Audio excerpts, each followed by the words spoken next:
What's up, everyone? It's Denise Salcedo, host of Speak Now Pro Wrestling. Welcome to episode 17. It is the January 20th edition, and I'm so excited to be here once again because we had two killer shows tonight, both from AEW Dynamite and from NXT. It was a good time today, guys. Lots of really good wrestling and lots to really get into here today. But in the meantime, guys, go ahead and send in your comments. What did you guys think of the show here today? What did you think of AEW Dynamite? What did you think of NXT? What were some of the best moments from the night? Go ahead and send those in as we go ahead and get started. Also, I do want to remind you guys all that this is a very interactive stream. So if you guys want to go ahead and send in any thoughts throughout the entire show, I will be reading comments, as well as if you guys want to send in any super chats. I do get to keep 100% of the proceeds. Thank you so much to F4W for allowing me to do so right after right after YouTube takes a cut, excuse me. Shout out to our new member that we have here today, to Soul First, a new member here. Thank you so much to Soul Fist for coming up here and being one of our new members here on F4W. BTW, if you guys haven't yet subscribed to the channel, this is definitely a great time to go ahead and do so. There is lots of good content, and then you'll never miss not one of my weekly episodes at all. So let's see what you guys are all here. What are you guys all saying here? Okay, I'm getting plenty of comments. Let's see. Let's kick it off with Captain Gene, who says Dynamite is pretty okay tonight, but still a good show. I thought that Dynamite was a decent show. However, I will have to say that I think NXT completely blew them out of the water when it came to the in-ring stuff, guys. We had so many good matches on NXT tonight, and I kind of, after watching NXT today, I had like a really, really good feeling about the direction that they're heading in, and I'm finally starting to see that upside with NXT that we were sort of struggling a little bit for a while with NXT, and I think we're finally getting back up there where it's starting to get pretty good. So we have a comment here from Gianmarco Credi who says, hi Denise, I watched NXT tonight and it ruled. Dude, it really did. I gotta say so myself. Brandon Charles Powell says Kushida rules. He is so awesome. You know what? Kushida is that guy. No, hold on. He's the gift that keeps on giving. That's what I wanted to say about Kushida, that no matter what match he's in, singles, tag team, whoever his opponent is, it really doesn't matter. Like, the guy is always going to give us really great stuff. We have a comment from Scourge who says AEW is great in parts, not so much in other parts. Once I kick off AEW, once we start talking about AEW, I do have something really interesting to say about the opening segment, which we'll get into once I go ahead and kick it off. But we have a comment here from the Mad Dog Stuff who says, Dynamite was good, but a bit sloppy tonight, maybe some environmental factors. Yeah, that was the thing. Like, today, NXT completely outshined AEW and Dynamite when it came to the wrestling stuff, like completely outshined. So again, no hate. It's just one of the noticeable things for today. We have a comment from Tanol who says, not the biggest fan of tonight's Dynamite. I felt like it was trying to set up the next couple of weeks. Unfortunately, they didn't do much to hype those shows up. In my opinion, Tanol says. Interesting. Mike Thompson says, I don't think so. Mick Thompson. Mick Thompson says, I don't think so. AEW better show. Guys, like every single week it's different. Like sometimes we come on here and it's like, AEW's on fire. AEW's on fire. Then we come up another week. It's like, nope, NXT is on fire. That's the stuff we want to see. Because if it was like continuous every single week, me saying the one show is always the best show, I think eventually we'd kind of get a little bit bored of that.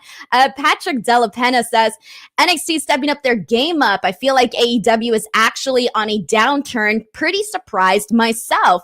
And kicking us off here with our super chats, I want to thank so much to Dagon S. Broad, who says, what's up, Denise? I just wanted to throw some support your way and also say that the fight pit was awesome. Dude, the fight pit, to be honest, I don't think I wasn't as invested in it as maybe some other people were, but I gotta say it ended up being one of the highlights of the night. It felt like a main event. Like this fight pit match could have easily been on a takeover. Like obviously the takeover version would have probably been like a lot longer, but either way, like the quality of the match and just like the way that it ended, I thought definitely lived up to some really great expectations that I myself didn't even have going into this match. We have a comment from Corey Thomas who says, I think NXT has a better wrestling product, but I think Dynamite has a better character and storyline work. 100%, Corey. In terms of a lot of the segments and adding a lot to the show, yes, AEW Dynamite is definitely outshining NXT on that. So in terms of character work, I will have to say, though, that NXT is getting up there, especially with their main event guys. And I do have a lot to say about that as well, but we'll talk about that once we get there. Ryan Smith says, Brody Jr. was fantastic, and your comment on NXT main event scene with the potential of losing Priest to the main roster and Cole, Ciampa, and Gargano not in the main event picture. Yeah, that's one of the things that I'm going to talk about later on, is a little bit about what I was mentioning on Twitter in regards to the NXT main event picture. I think that it's looking really fantastic, and NXT is doing a really great job at building some a long time product there with the guys that they're really, really focusing on. So overall, like, good stuff on there. And we have so many comments here. I'm trying to get to everybody here, as many people as I possibly can get to. If you have a really great comment and you're like, Denise, I need you to see this, send in a super chat. I'll be more than thankful to read your comment here. We have a comment from Nicholas Jacobs who says, AEW would have been better if they didn't waste time with matches like Cody tonight. That match was for Dark, not for Dynamite. Ooh, Nicholas, I have to completely 100% agree with you on that one. That was probably my least favorite thing about Dynamite here tonight. Michael Hellman says, I'm interested to see what babyface tag team will head to Impact since Private Party are now heels. Seems to me like a triple threat match is coming.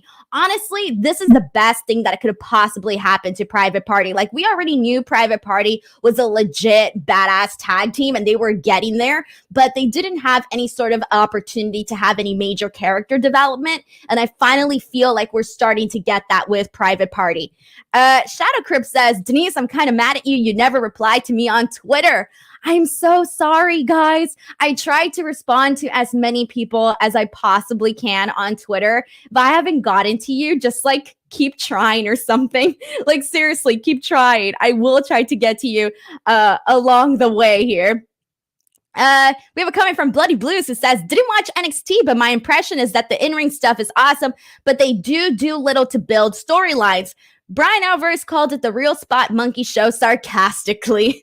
Matthew Makowski says, Denise, I'll be watching later. I got to watch Dynamite again. Have a great show. Thank you so much to Matthew Makowski, who's always very, very positive and loyal here on this show. So let's go ahead and kick this off.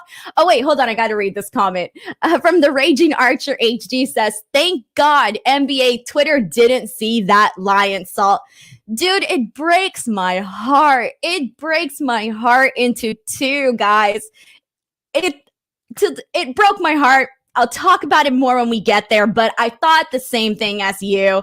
Oh, let's move on, guys. All right, let's kick it off with AEW here today. Let's talk about some of the big, important moments that we saw here today, what we liked, what we didn't like. Make sure as we go through each and every segment that you go ahead and send in your thoughts, as I will be reading them as we head to each and every segment here. But let's kick it off with the opening, guys. So it was -1's birthday, Brody Lee Jr.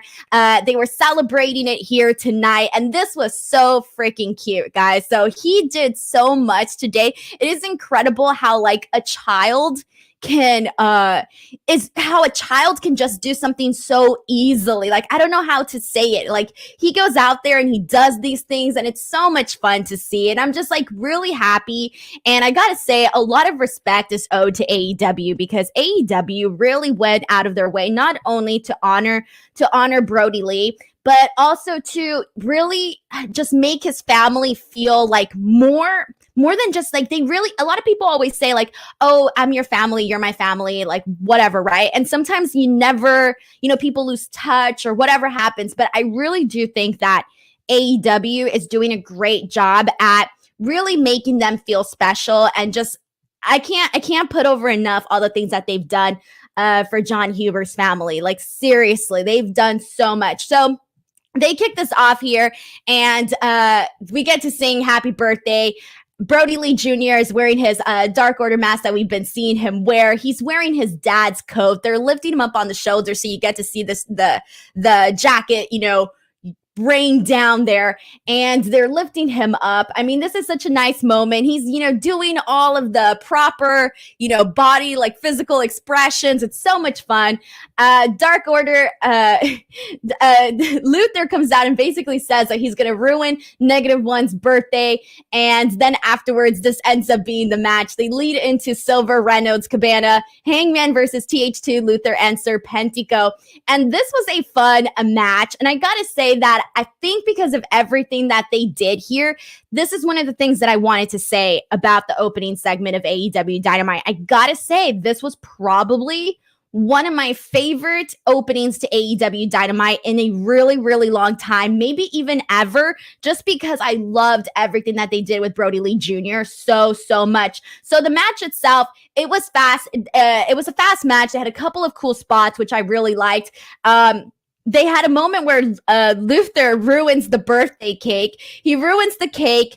And before that, we have John Silver. Okay, so Luther ruins the birthday cake, all right? So first of all, that's ruined. But then Dark Order essentially sets up Brody Lee Jr. to hit Luther in the head with the kendo stick. But before he does that, he basically tells him, like, this doesn't fly by me. Like, you just can't come out and ruin my birthday. Hits him with the kendo stick, which was really awesome. And then after that, he has this classic line where he says, my birthday was 3 days ago, you idiots. And this was fantastic, guys. I loved this. And I loved even more afterwards because we still got to see the fact that John Silver essentially asked Hangman Page. So we knew since last week that that Dark Order was going to be asking Hangman Page to join in on the Dark Order. And a lot of us thought that he really was going to say yes. But John Silver essentially does like this marriage proposal, but instead, to asking him to join the Dark Order. And Hangman Page ends up saying he can't, that he's not going to do it. But they were so positively sure that he was going to say yes that they ended up doing this, big celebration. I was kind of confused for a second. I was like, did they not hear that he said I can't? Or did I hear that wrong? But then Hangman Page goes on to clarify that indeed he has done this group thing before and is not going to do this. So just the elements of everything with Brody Lee Jr., the way that John Silver was completely fanboying over Hangman Page, all of that, everything that they did in this opening segment really, really got over with me. I don't know if it got over with you guys, but I love this. And I also want to give a shout out to Hangman Silver and Jack Evans, who in this match were literally flying all over the entire ring. I mean, they did so much stuff in this match. It was pretty fun. I thought this was one of my favorite AEW opening segments. So let's see what you guys are all saying here. Go ahead and send in your comments. Let's see what you guys are thinking. The Mad Dog stuff says, -1 beating up Marco Stunt on Sammy's vlog was fantastic. Dude, I've been loving like all of the little behind the scenes stuff that we've been seeing with -1. It's been really, really, really good. And then we have Nicholas Jackson says, my birthday was 3 days ago. I couldn't help but crack up. Kid has his dad in him for sure. Dude, it's crazy how like he can just come up, like he does his lines and he gets them over well. It's fantastic. Like, man, kids, man, it really sticks for them here. And Anton H says, it broke my heart when Hangman rejected the Dark Order. Dude, I really thought that he was going to join the Dark Order. I really, really did. I was surprised, and it was a little bit heartbreaking, I gotta say, especially because Silver was like, I like your hair and this and that, and then he gets rejected. Rejection always hurts, guys. Nicholas says, I predict Adam Page returns next week to help Dark Order versus Good Brothers and the Young Bucks. We'll see. And we also have a comment from Mick Thompson who says that he thought that the opening segment was awesome. Alrighty, and then any other thoughts here? Okay, we have a comment from Bloody Blues who says, it's wonderful to see Impact Brody and then Brody Jr. have left on everyone in AEW. Oh, okay, it's wonderful to see the impact that Brody and his son have left on everyone in AEW, bringing everyone together. Yes, I completely agree with you on that as well, but overall, really good stuff here today. Michael says, When Adam Page said, I've been with the group before and it didn't work out well, is the beginning of his redemption story. Also, the Young Bucks with Don Callis was great. Exactly. I love the fact that there was that nod, that connection to that. So that's why everything that they did in the segment, I thought worked out perfectly. So good stuff there. All righty. Oh, we don't have a good cover. Razor Gem says, as an AEW fan, the show was bad.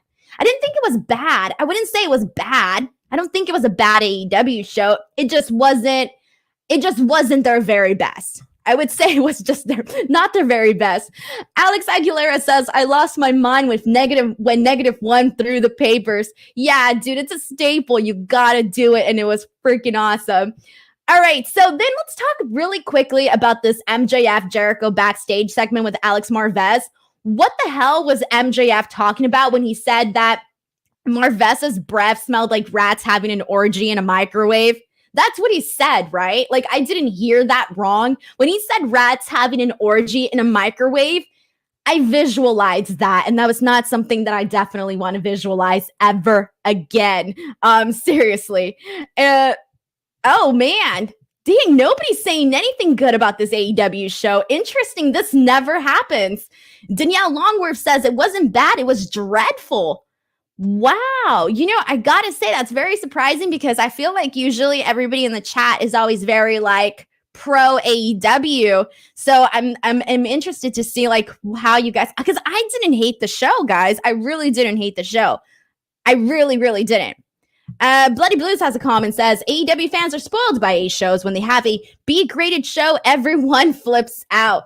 I wouldn't say it was like flipping out either. It wasn't the best, but I wouldn't say it was the worst. I've seen way worse, guys. So that's why I can't necessarily say it was bad. Alrighty. Let's move on, guys. So after this, we had the Sting, Darby Allin, Tony Schiavone, Taz segment here. So this is I don't know if Sting sort of made a mistake in this or what, or he just got stumbled over his words, but basically he comes out and congrats Darby for being TNT champion. And that was a little bit strange just because like this has been a while now. Darby didn't just get the bout. Sting hasn't just gotten there and he's barely doing this congratulations. But then while he's doing that, he sort of switches it and ends up congratulating him for his match last week. So that was a little bit weird, but whatever. Sting comes out and basically just says that he sees something in him. Darby Allin is about to, respond to that when Taz comes up on the screen. And basically Taz says that he tells him to shut up and says that they're the ones that fight dirty, that Darby and Sting fight dirty and that they're gentlemen. But then they say that they're from the streets. So do they want to take it to the streets? And then he ends it with balls in your court, bitches. What do you got? Darby says, be careful what you wish for because it just might happen. And so we're getting that match next week. I thought this was a little bit weird. Like the segment didn't really connect. I thought that Taz completely saved it because he's been like doing nonstop, really good promo work. So I do like that. And every single week I come on here and I really put over Taz and the stuff that he's been doing on the mic. But I like the fact that they're finally putting this into action because Taz is essentially surrounded by a bunch of guys and they're at the point where they don't have to always be those guys running away. Running away each and every single week was eventually going to start getting old, and it was kind of getting old already. So I'm finally glad that they're actually moving forward with this because the whole Darby Allin Sting storyline, all of this sort of has been moving at a really slow pace in my opinion. So I'm glad that it's finally starting to pick up, get a little steam going. But that's basically how I felt about this segment here. So let's see what you guys are all saying here. We have so many comments. All right, I'm trying to get all the best ones that I can here. BTW, once again, if you have a comment that you really want me to read, please feel free to go ahead and send in a super chat if you guys want. Those are always really easy to stand out, and F4W does let me keep 100% of the proceeds. That's always really nice. All right, all right. Oh, here we go. We got one from Shadow Crip. Thank you so much to Shadow Crip for this really nice super chat.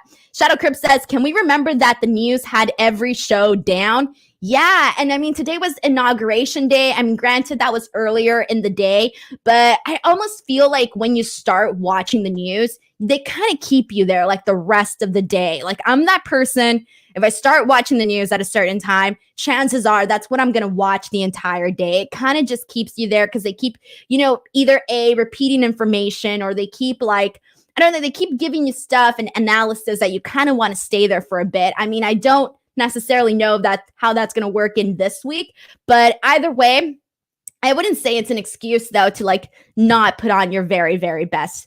Your very best. Shadow Crypt says that this was a toss away for both shows. I don't think so, guys. I think I think NXT came in here with I think NXT is starting to really plant those seeds to move the show forward, and they're finally getting there. And today it was very, very obvious that they're not playing games either. They really aren't there. All right, moving on, guys. After this, we get the Young Bucks segment where they go to Kenny Omega's house, and this is where things get a little bit strange. So they go into okay, let me read this. We actually got a super chat. Thank you so much to Ben Man for sending in the super chat. Ben Man says, "Did I miss anything notable from NXT stuck to Dynamite and Impact this week?" Well, once we're finished talking about AEW Dynamite, I will go over NXT, so I'll give you all the details on what you might have missed on NXT. And you kind of did, I would say you kind of missed a lot today. Yeah, I would say you missed a lot of really good moments today on NXT, but we'll talk about that when we get there. All righty. So moving on to this, keeping on with this Young Bucks segment. So the Young Bucks go to Kenny Omega's house, but essentially to confront him about the events that transpired the week before. And instead, they run into Don Callis, and Kenny Omega is not actually there. But the weird, trippy part was really that, like, painting of Don Callis and Kenny Omega without their shirts. They're really ripped. They got some jeans. The jeans are like pulled down in a very naughty sort of way. And, it's leaving very little to the imagination. And I mean, it's a weird painting. I would never want that painting with anybody, but it was god darn hilarious though. So I do got to say that. And it goes so in line with what Don Callis and Kenny Omega are doing, that they're so full of themselves that they have a painting of themselves. Like, that's fantastic. So I did like that little touch. And I kind of thought that it kind of made the segment because the Young Bucks are basically telling Don Callis, like, hey, what the hell? Like, what was that happened last week? Don Callis is like, oh, this is something that happened on the fly. Don't you have Kenny Omega's number? And then he tells them that he changed the number. And this was pretty much that segment. But in the end, the Young Bucks off camera essentially beat up Don Callis, but we don't find that out until afterwards when Don Callis has like a later segment on AEW Dynamite when Don Callis has like this, I don't know, like they did a really bad makeup job on him for that, like a really bad makeup job, because the foundation that they put for him, it started here and then it ended here. So the camera was getting his entire side of his face, but you could see where like the orange line ends and where his real color of his neck starts. And then you can see where it starts and ends here. So it was a really bad job. Like, I don't know who did the makeup work on that, but that was not good. And I'm not like a makeup specialist or anything by like that means, but it was very, very noticeable. But either way, this was kind of funny. I liked the segment. I thought it was perfectly fine. So let's see what you guys are saying here. And we have a comment from Denise Salcedo, who says, I believe that the Young Bucks will get manipulated by Callis to fully join the Bullet Club. I don't know. I think the Young Bucks are starting to see through the BS that Kenny and Don Callis are doing. And Dagon says the painting in Kenny's house was downright disturbing. Dude, it really, really was. Danny says, I don't want to be in the presence of that painting, but I thought it was hilarious. I actually liked the segment. I was interested in their conversation. I did too, Danny. I actually thought that this was a funny segment. I thought that it made sense for them to go to their house. Like, they're pissed off, right? You don't want to wait a whole week till you can finally get face to face with Kenny Omega. Heck, you know where he lives. He pissed you off. Go to his house and talk to him. That seems very legit, like a legit thing to do. So, yeah, I agree with you. And again, the painting was creepy, but it took it to that next level there. Alrighty. Anything else here? All right, we have a comment from Alex who says, Kenny was dressed stylish and looked like my Mexican uncles. What the heck? That's hilarious. Yeah, he had like a colorful shirt I think he had on this week. I didn't really pay too much attention to what Kenny was wearing this week. I usually do, but I don't think I really did this week. Alrighty, guys. After this, we got, which probably was the worst segment of AEW in a really, really long time. Oh, this was not good, guys. This was not good. I was not a fan of this, not even like a little bit. So we had Cody Rhodes versus Peter Avalon, and Peter Avalon finally gets a match on Dynamite. Good for him. Nice guy. Good for him. But this was not good. So the match starts out. It's really just getting started. And instead, as the match is going, like literally had just started, Jade Cargill comes out. She just stands there, and Peter Avalon gives Cody Rhodes a low blow. And I'm thinking, oh my God, is this how they're going to end the match? For a second, my brain literally thought that they were going to end the match this way. And I thought, God, I really hope they don't end it. Thankfully, they didn't end it that way because that would have been really bad. But then it got it didn't get better though. The match itself was not good. It was just a match. I'll be real with you guys. I was a little bored on this one. I had zero interest already going in. And there's been a lot of times where I've had zero interest in something, but they're able to get me on board and I'm able to take interest. For this one, I didn't have interest. And then it just got really weird. Like the ending was really strange with the finish with Peter Avalon essentially tapping because he didn't want to get slapped in the face by Cody Rhodes. That didn't make any sense to me at all. And it makes if you're going to ever try to build up Peter Avalon, it doesn't make sense why he would be essentially not tapping because he doesn't want to get slapped in the face. And commentary even pointed to that, like, oh, he tapped because he didn't want to get slapped in the face. I didn't think that was good whatsoever. I mean, if anybody here has a different opinion, I didn't like this. I thought that they really, like if Peter Avalon was already slotted in a certain place on AEW Dynamite, he just went a couple slots down, which really, I mean, it sucks for him, but this finish really just brought him down. And I have to say this too. I mean, I've been out here talking about, AEW and every single week for the last 17 weeks here. And one of the things that I still don't get is why Jade is so upset with Cody Rhodes and Brandi. Like, why? Like, this really came out of nowhere. And I'm at the point now where, like, I feel like they're trying to finish it. They're trying to find a way to finish it.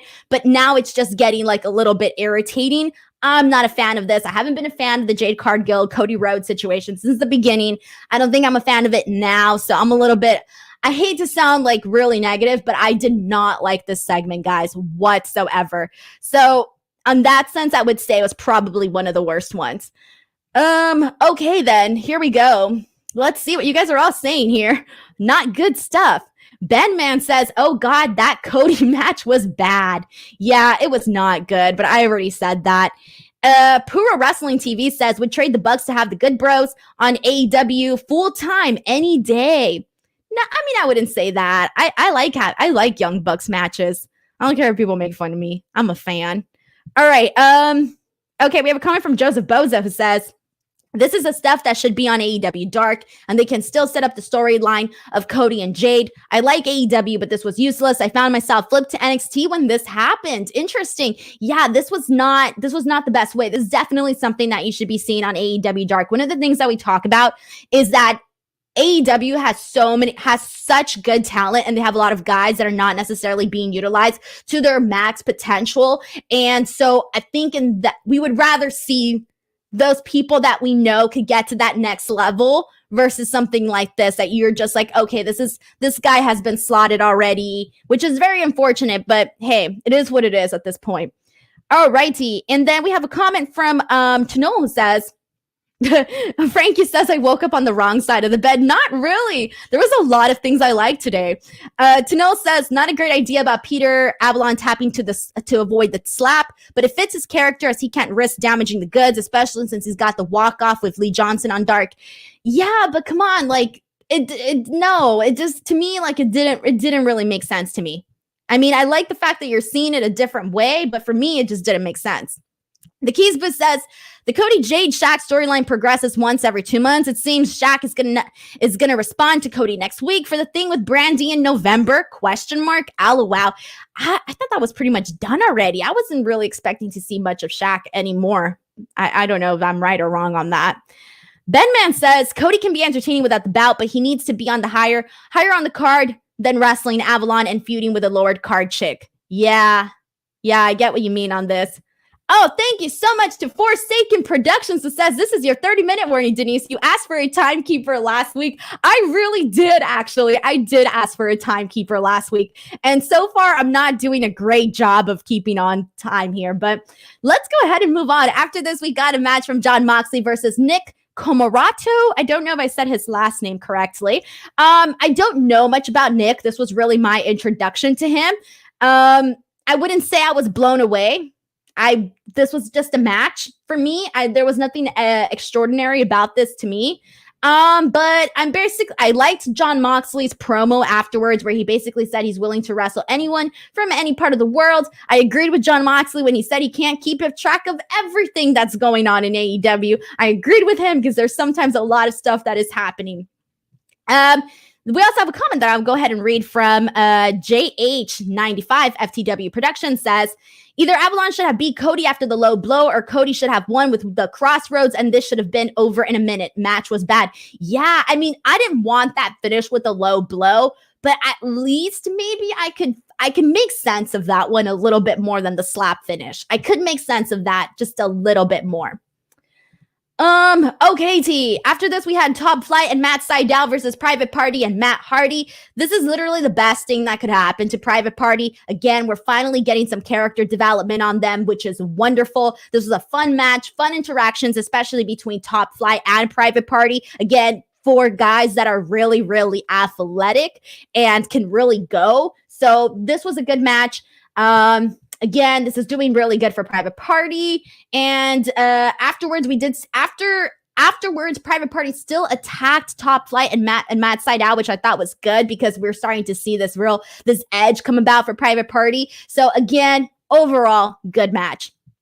And after this, we had Leyla Hirsh versus Penelope Ford. Okay, I have some thoughts here that I want to get into. So first of all, I would have loved this match so much more if we didn't have the outside interactions. I thought that the outside interferences, interactions, whatever you want to call them, I thought it really took away from this match because Leyla Hirsh, she actually really impressed me very much in this match. And I really do think that if her character was developed a little bit stronger, as in get her some new gear, get her a new look, I really do think that she can go. She can go, and you can tell she's very driven and she's really motivated. You could tell that in the way that she was working this match. And again, I think if they develop her look a little bit more, I could definitely see her becoming a focal point of the AEW women's division and really doing something with it. Again, one of the things that we've talked about a lot is the lack of,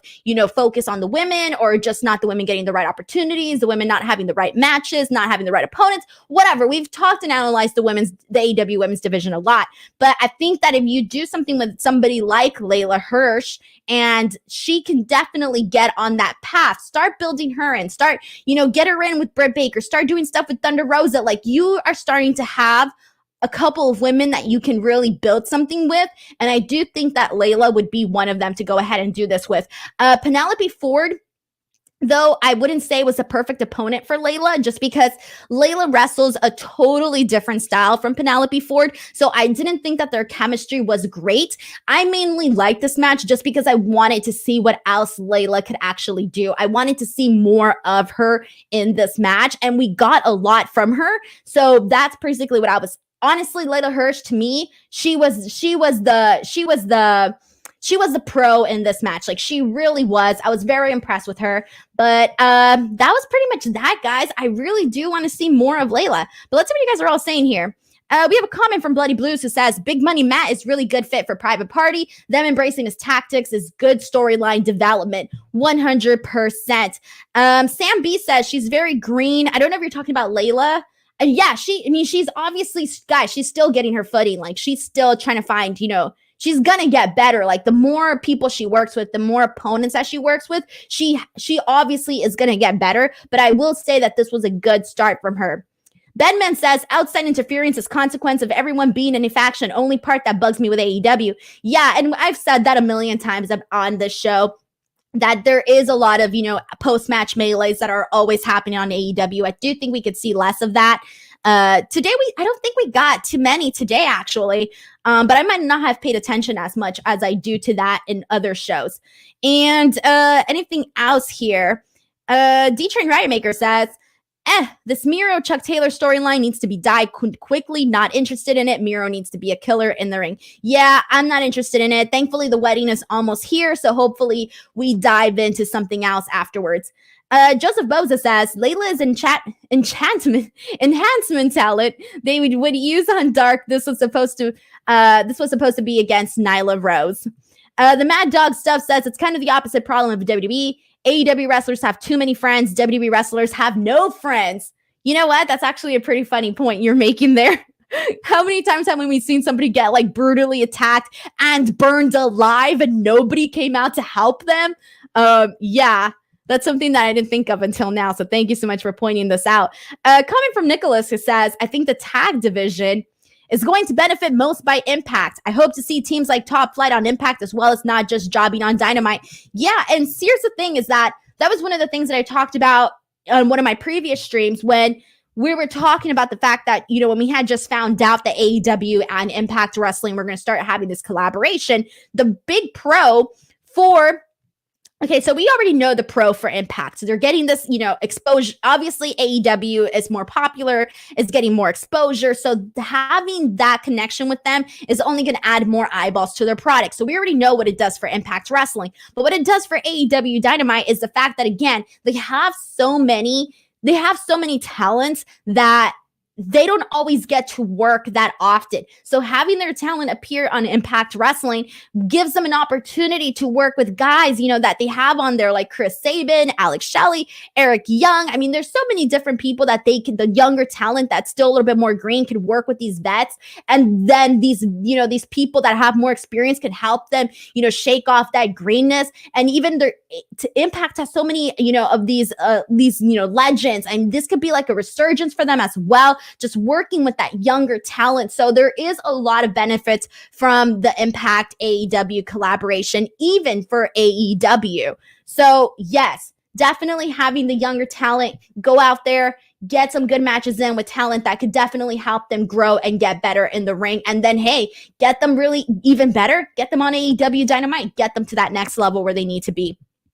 Okay, so let's see here. And any other thoughts here that I might have missed here? And alrighty, we have a comment from Pro Wrestling TV says they have a seemingly unlimited budget. Hire some women who can work. Penelope on her opponents were painfully green. Yeah, and I'm curious too, like about Taya. I'm also curious about what's going to happen with her.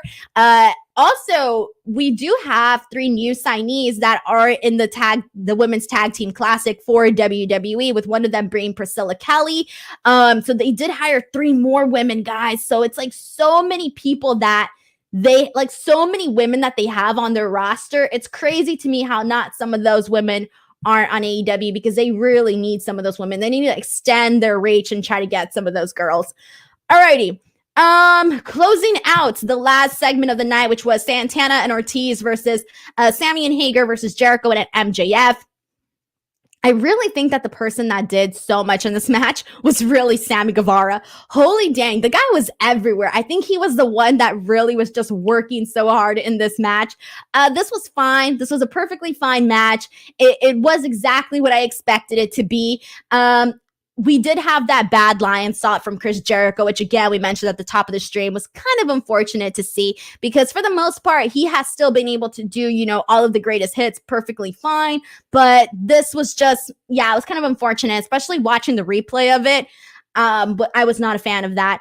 I do have to say though, that I am curious as to whether or not they're still Santana and Ortiz being part of Inner Circle. I'm wondering if they're still like, is there still a positive reason for them to be part of the inner circle? Part of me just feels like, again, they're in the shadows. But then at the same time, if they're not in the inner circle, I'm all like, okay, they're just going to get lost in the shuffle of tag teams that are trying to get a moment to shine on the roster. But I'm not seeing a pro of them being in the inner circle anymore. And again, I know what the end result would be if they're not in the inner circle. So that's pretty much that. Nothing else to talk about there. Overall, okay show for AEW Dynamite. And we do have a comment from Alex. He says, Santana and Ortiz should leave the inner circle. They're too good and are being held back. Yeah, but then if they leave the inner circle, you know, they're gonna be like TH2. They're barely getting, you know, these matches, and then they do every now and then. So I don't know if they would get the kind of matches that we would hope for them to get. We have a comment from the Keys Boo who says, agreed. Like Jericho and MJF, but Proud and Powerful should have one, that being the legit tag team. I knew Jericho / MJF would win when I heard the new Smush Together theme. Zane Miller says, Sammy has such a great babyface fire, but the match was very disjointed. I think it should have gone to a draw if Santana and Ortiz didn't win. So it seems like a lot of people definitely wanted Santana and Ortiz to pick up a win. Corey Thomas says, I reckon Santana and Ortiz will be fighting for the trio's tag team titles, and also MJF will convince them to kill Jericho out because they're no longer happy with him. Nicholas says, I think what hurt AEW was how they ended their show. No reaction from any of the members of the inner circle. It was the main event. The last scene of the show is so important, and AEW blew it. You do have a point there. I mean, these are guys that are a part of the same stable, and they're, you know, going through very rocky, turbulent moments as of now. They're not able to get along. So in the sense that maybe the ending could have been stronger, you're probably right on that. And we have a comment from, let's see, from Fly Fire Stream says, I want Jericho to lose control of the ice inner circle, then leave for 5 to 6 months and get into the best shape he can, then come back on a reign of terror. You know, that always helps, you know, when people are sort of, you know, on the same plane, not doing really. But see, I don't know, man, because so much of the inner circle depends. So much of the inner circle is Jericho and MJF. Like, they're like, especially their chemistry together is really what drives the inner circle. So I almost don't know what the inner circle would look like without Jericho, you know? Although that's not to say that MJF can't definitely carry it on his own. So maybe you got something there. All righty, let's go ahead and move on, guys. So let's jump into NXT because we have so much to talk about with the NXT, guys. Like I said, in terms of like in-ring stuff and a lot of other stuff that they've been doing, like this was really a solid show here tonight. So there's lots to talk about. Kicking it off, we had Johnny Gargano and Austin Theory versus Leon Ruff and Kushida for the tag team, the Dusty Rhodes Tag Team Classic Tournament. And I, for one, I mean, I've come on here and I've said so many times that I'm not a fan of the way. And I was so happy when we saw Leon Ruff and Kushida continue on to the second round here. I am really liking the team of Leon Ruff and Kushida. And at the top of the stream, I mentioned that Kushida is the gift that keeps on giving. And no matter what situation that he's put in, he always excels. And I think pairing him up with Leon Ruff is doing great stuff for Leon Ruff. Now, I know a lot of people had a lot of criticisms about Leon Ruff, especially because, you know, him becoming North American champion, beating Johnny Gargano. It didn't really suit a lot of people, but Leon Ruff is really talented, and I think he can really go in the ring. He's still at times a little sloppy, and that's fine because I think that, you know, obviously the more he works and the more people he works with, the better he's going to get. And teaming alongside somebody like Kushida who can go that speed, I think is only going to do benefits for Leon Ruff. So I was very interested in them as a duo here today. I love that they work both the, you know, a fun, fast-paced style. Next week, they are going to face the grizzled young veterans. So I am excited to see how that match is going to go as well. Moving on, afterwards, we had a really good package from Pete Dunne package where he basically says that he's tired of being compared to Finn Balor after everything that he's done. And he has this really good quote where he says, "You're just somebody taking part in my legacy." I am so into what they're doing right now with Pete Dunne and Finn Balor and Kyle O'Reilly and so many others. I'm really interested in what they're doing. But specifically right now, speaking of Pete Dunne, this is literally some of the best stuff that he's been doing. We have a super chat here from Brandon Charles Powell. Thank you so much to Brandon. He says, after that Raw on Monday, NXT did a fine job distancing itself. It's two totally different products, guys. Like, it might as well be a different company. Honestly, I really do think that NXT is moving forward in, what they're doing, and they're really building guys. They're protecting a lot of their talent and really building some big stars on NXT. And in terms of Raw, I mean, you guys know my thoughts on Raw. I talk about Raw each and every single week. It needs a lot of help, and there's a big difference. And I might as well just say it now. I mentioned the fact that, Finn Balor, on Twitter, I basically said that Finn Balor has a lot of guys that he can work with because, again, they've all been built up like crazy. One of the main differences between how Finn Balor has a bunch of possible opponents on NXT, the difference on Raw is that Drew McIntyre only had so many possible opponents. Why? Because nobody is being booked the way they should be in order to build more opponents for Drew McIntyre. Like, the difference between the pool of opponents that Drew McIntyre has versus the pool of opponents that Finn Balor has, it's totally night and day, guys. And that's why I'm saying that NXT right now needs to be talked about more, especially in their main event scene, because there is a lot of people that you can easily put up against Finn Balor, and I can almost guarantee that everybody would be interested in those feuds. Why? Because those are guys that we are interested in, and I'm going to get more into this when we get to the main event because it ties into what we saw in the main event. And I'm going to go ahead and read the rest of your comments here.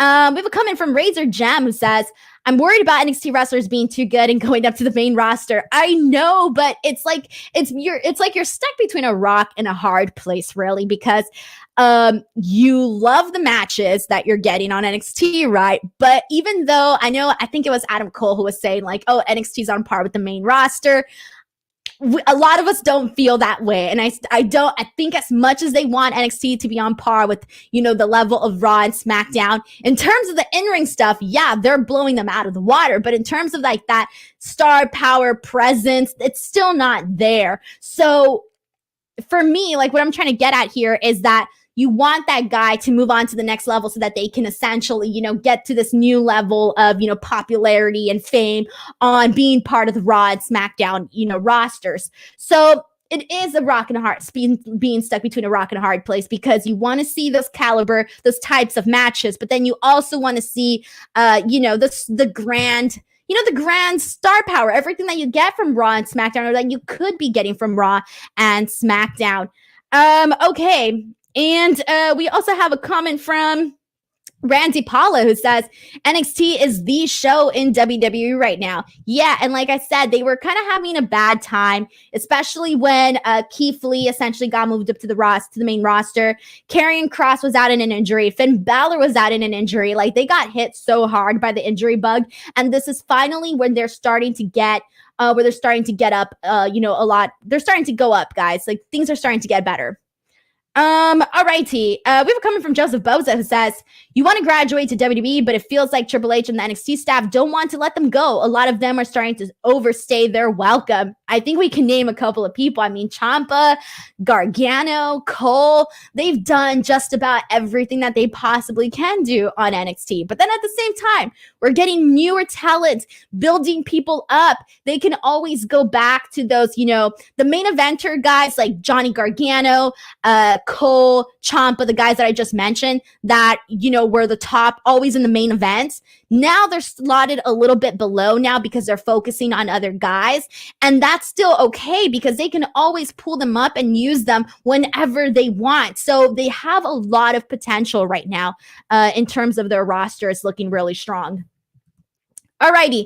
Moving on, after this, we had a match between Karrion Kross and Ashante the Adonis, which was really a squash match if you think about it. But I love this for Karrion Kross because Karrion Kross is a lot more limited in the ring. So doing matches like this are more of a benefit to him, in my opinion, because they make him look strong, they make him look good.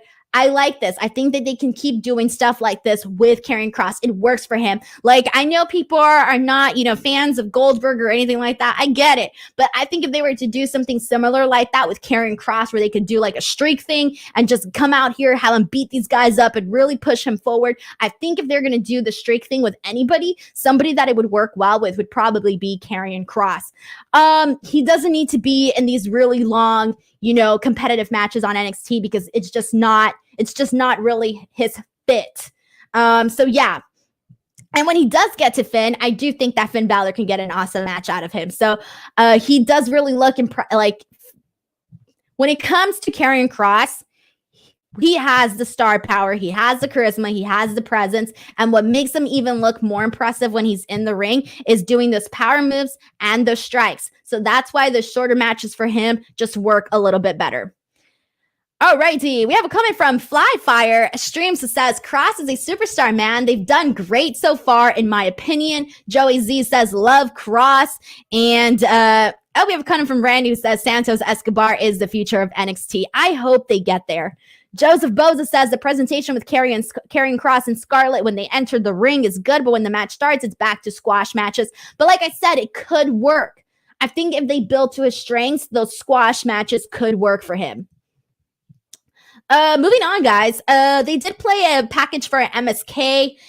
A good way to introduce them to the audience. Next week, they're going to face Drake Maverick and Killian Dane to continue on in the Dusty Rhodes Tag Team Classic. So we'll see how that goes. So I'm glad that they can, play this package to, just keep the memory of the fact that they just debuted last week. And then after this, we got probably what was second best, maybe even second, third best match of the night. And this was Imperium versus Lucha House Party. Who would have thought that 2021 is finally the year for Lucha House Party, guys? Like, for so long, Lucha House Party was treated like a joke, okay? And then they started picking up wins. Now they're in, this tournament, and they had a really good match today with Imperium. And I gotta say that the reason why it was good was because they let Lucha House Party shine. They let them do the things that they're good at. And that's what made this match good. I can tell you that I was genuinely invested in this match, where I was like, please let Lucha House Party win. Please. I really wanted them to win because I had a feeling that Imperium was going to take this, because I was like, oh, they're probably not going to give Lucha House Party a shot.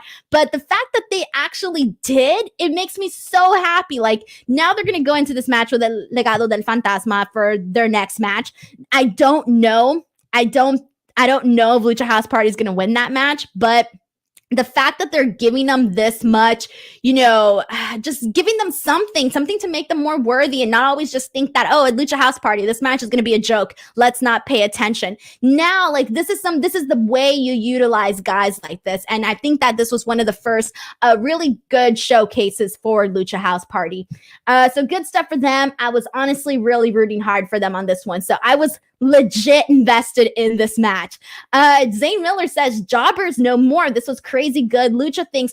And they've always been able to do that. That's the thing. Like, they've always had it right there. It's just a matter of letting them do what they want, God, like, they really just could. Joseph Boza says, Lucha House Party has Legado del Fantasma in the quarterfinals. Fantasma defeated Kurt Stallion and August Gray to the 05 last week. Jake Larson says, on Denise's streams, we stand the Lucha House Party. Damn right, guys. They earned it, though. They really did. Like, this isn't just it's really the fact that they earned it, okay? That's just the point. They're finally getting an opportunity to shine. And I think, based on what I saw today on social media, the people are liking it. The people are gravitating towards this. After this, we had another really good match, which was the start of the first ever women's Dusty Rhodes Tag Team Classic. And this was Katie Catanzaro, Kaden Carter versus Toni Storm and Mercedes Martinez. Wow. Okay, so where do I even start with this? So I ended up watching this match twice, because the first time I watched it, I was sort of missing things because I was, watching AEW at the same time. So I went back and I actually rewatched this match. And the reason for that is because as I was watching it, the person that really stood out to me was Kaden Carter. Kaden Carter was just so on point with everything that she was doing. This match made me want to see more of her. But not only that, the person that I also wanted to see more out of, and I've always wanted to see more out of her, even when, we got glimpses of what she can do, and that's definitely Casey. Dang, guys, I cannot get over the fact how athletic Casey is. And this is a thing, we've known this for a long time, that she is so athletic, and it's almost annoying that we haven't been able to see that fully unleashed, like fully unveiled. Like, I want to see Casey go. But obviously, she's still a little bit green, she's still a little bit sloppy at times, but the fact that she has such great athleticism is what's really getting me excited to watch Casey. So her teaming up with Kaden Carter, I think is fantastic, because they can both, work off of each other, have great matches, and just really continue to grow. I didn't like Toni Storm and Mercedes Martinez as a team, because I think Toni Storm in a tag team, just for me, honestly, it doesn't work. I prefer seeing Toni Storm as a singles person. I think that she shines brighter when she's in singles. I think she tends to a lot is taken from her, I think, when she's in a tag team. That's my opinion on that. I could be completely wrong, but I just wasn't feeling her with Mercedes Martinez.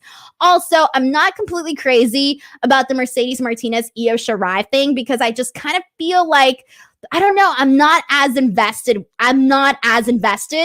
in the Mercedes Martinez Io Shirai feud as maybe other people are. So for me, that one just kind of fell flat. But I didn't really care about all the other stuff, because I thought this was a star-making performance for both Casey and Kaden Carter to get them up to that next level. Like, if anybody thought that they weren't they didn't have a shot at actually winning this tournament, I think that after tonight, we definitely see them as having an opportunity to actually take this home. And I love the finish. Again, Casey Catanzaro, completely athletic. She goes to the top rope. She does, I don't even know, guys. She just does a shit ton of flips. I don't know how else to tell you guys that. It was insane. But honestly, really showcased for both of these women. But what are you guys all saying here about this here? Randy Paula says that 450, 720 was epic. I don't know what she did, all right? She went out there and she was just like God. Jake Larson says, Casey and Kaden can be stars, natural baby faces in peril due to their size and hot tags athleticism. Yeah, whenever they can do the hot tag stuff, fantastic. Once they get there, I think they will be a popular duo.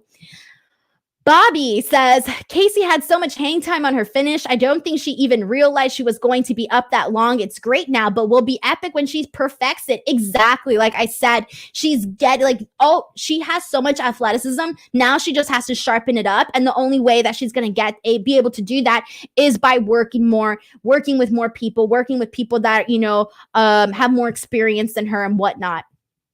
Brandon Charles Powell says, one negative about the women's tag match, wouldn't Io's interference be a disqualification, or did the ref not see it? Good point. I didn't pay too much attention to that, actually. I'm just really glad with the outcome, so that's probably why I didn't pay too much attention to that. OKD, and I said OKD. Okay. Danny says, I really want to be invested in Toni Storm. She's finally back. I want to see her thrive.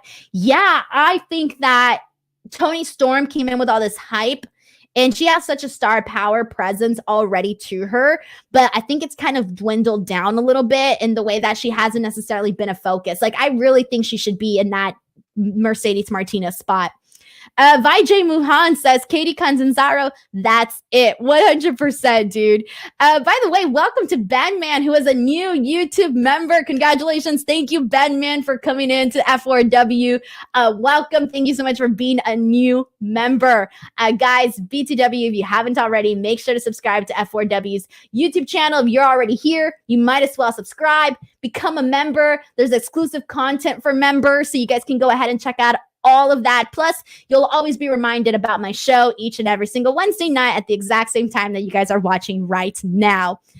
All righty, let's move on, guys. So after this, we had, I have to say that there was a segment where Finn goes backstage and he tells William Regal that he wants Oney Lorcan and Danny Burch.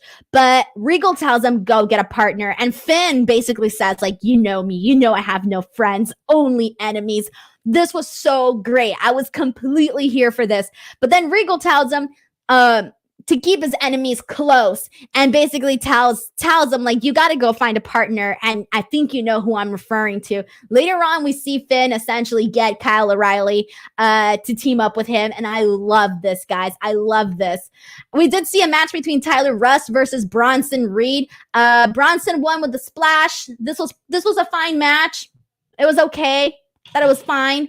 The one criticism that I would have about this is that Bronson Reed, he's gotten over in the past with his in-ring work, but he definitely needs more character.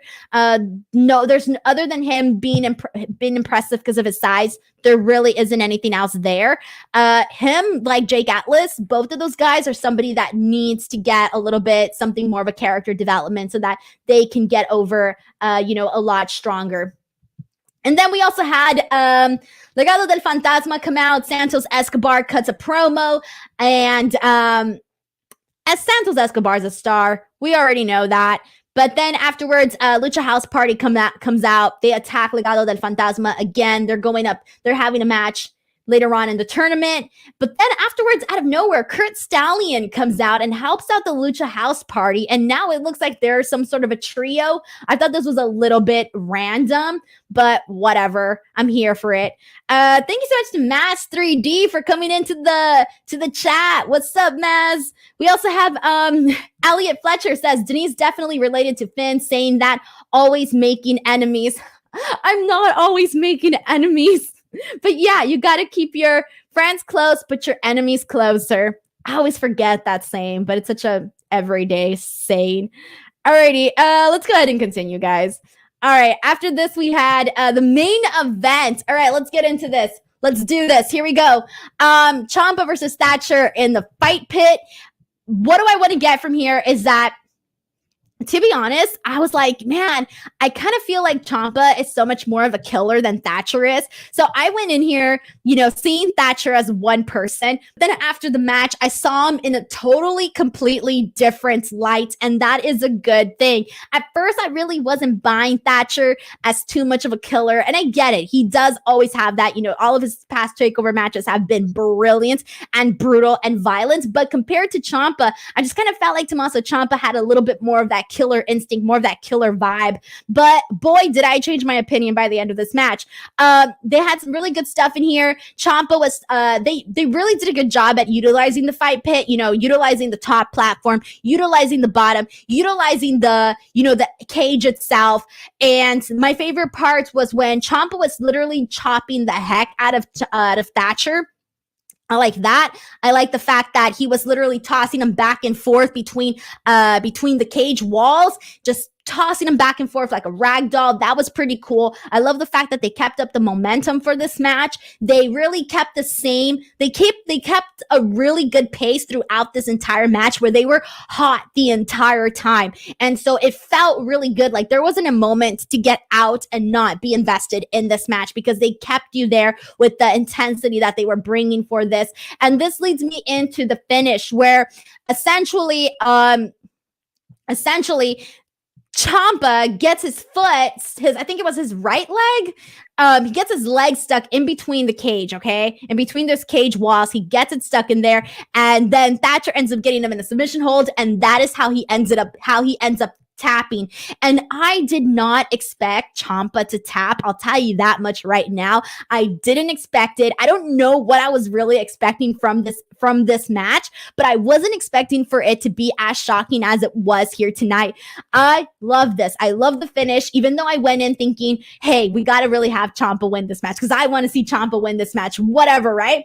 No, after this match, I was fully convinced that that finish was awesome and it was the right way to go ahead and actually do this finish. I love this. So the thing that I want to talk about, and we talked about this earlier, is really the fact that with this match here, this was really a perfect example of what NXT is doing with the main roster and what they're doing with the not with the main roster, with the main eventers. What they're doing with the main eventers is doing really, really well. And like I said, they're building a lot towards this. So now that this feud with Thatcher and Ciampa is over, Thatcher went from a guy not necessarily being in the main event spot. He's now seen in a different light. He's now in that main event spot where he viciously made Tommaso Ciampa tap. That earned him the stripes to essentially go after Finn Balor. And now he's now at a different level than he was prior to this. So I really, really like the fact that they did this. Okay. Like, it was really good. It gave him instant credibility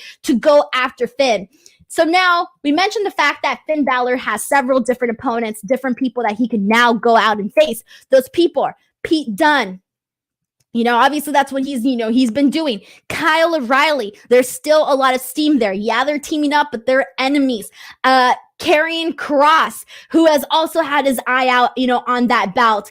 And now Timothy Thatcher. Timothy Thatcher is now, again, on that main event scene where he can also go after him. So Finn Balor literally has so many different opponents that he can go after. And if he does end up going through all of those people, like, he still has, again, those guys that used to be in the main event scene that are not in the main event scene, like Adam Cole, Ciampa, and Johnny Gargano. Those are always guys that you can go back and circle back to. So I really think that they're doing a really good job in building and booking strong characters and people that have been protected, and they each have something special, unique to them. So again, that is one of the big differences between what you're seeing on Raw with champions like Drew McIntyre and what you're seeing on NXT with champions like Finn Balor.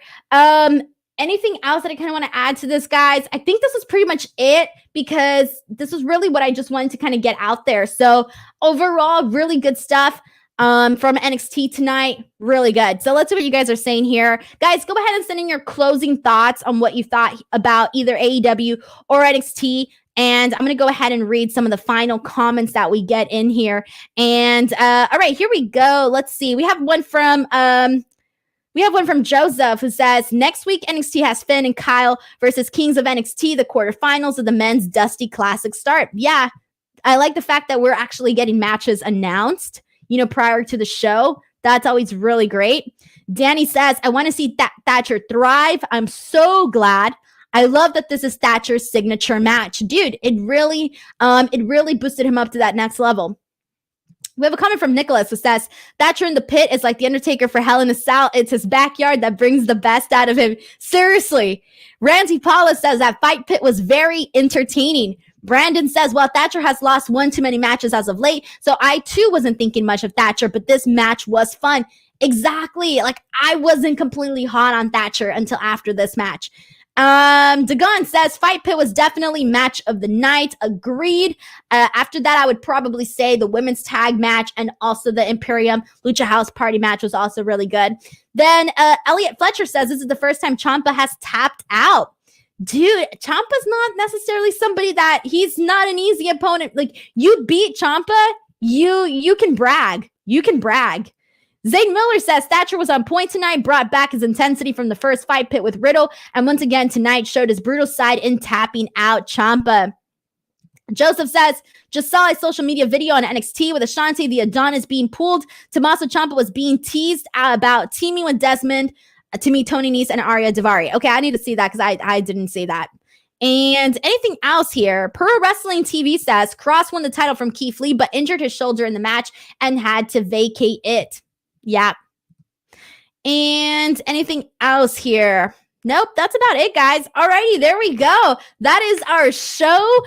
We got in, talked about AEW, talked about NXT. So much to dive into from what happened here tonight. Once again, I want to thank you guys all so much for joining me each and every single week on Speak Now Pro Wrestling episode 17. If you haven't already, please check me out on Twitter or on Instagram at _ Denise Salcedo. I am almost at 14K. So if you haven't followed me yet, go follow me. I want to just do really great on, get those numbers up. Also, do not forget to subscribe to F4W Online. And if you want to subscribe to my YouTube channel, you are more than welcome to. The link is in the description box of this video, or you can just search up youtube.com/Denise Salcedo. I have lots of really great stuff up there that you guys can check out as well. Other than that, thank you guys all so much for joining me. I hope you enjoyed the show, and I will see you back here next week for episode 18 of Speak Now Pro Wrestling. Have a great day, everyone. Bye.